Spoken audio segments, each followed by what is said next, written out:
Well, what do we have here? Yet another STP oil filter. Now this one, the number is a little bit different on it. I will say. I'll show you what it compares to here in a minute.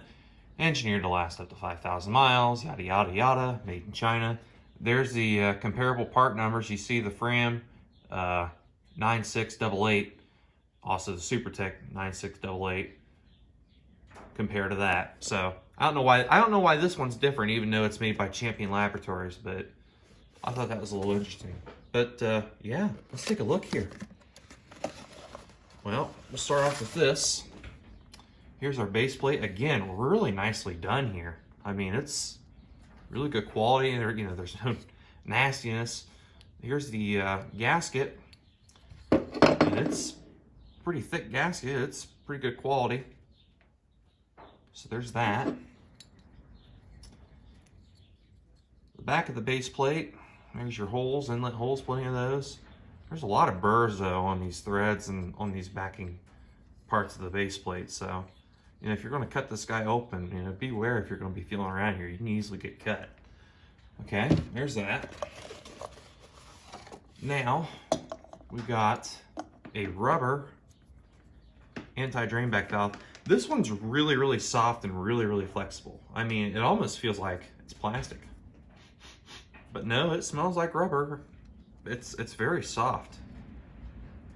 It's almost like silicone soft. It's weird. But it's really thin and really cheesy. Remember how the one on the SuperTech and the Fram was? So this one ain't too far off. Here's the filter, a small little guy.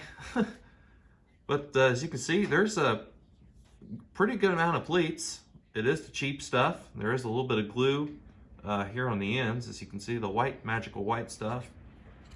Not really too bad gap-wise, except on these ends here where it's actually welded together. Not too bad. The inside, as you can see in there. Let's try and get this light in there. Metal center tube, and there's that valve in there again.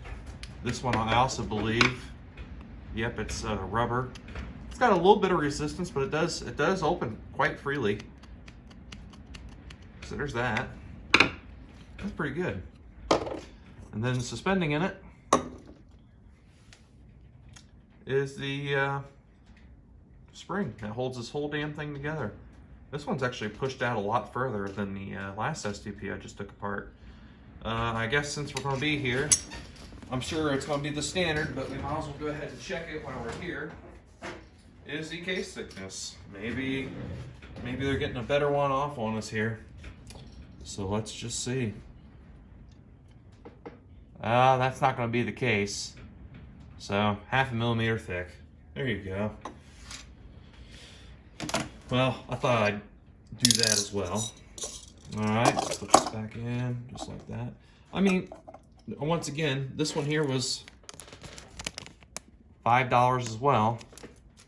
Pretty good filter for $5. Made in China. Of all places for it to be made, it's made in China, and it's, like I said, I would argue this is better than the Fram and the SuperTech. Granted, the Fram costs a lot more than what this one does, and it's shitty. Check my previous video if you don't know what I'm talking about. So yeah, there's that. I think it's a pretty decent deal for $5 for a filter. You can't go wrong.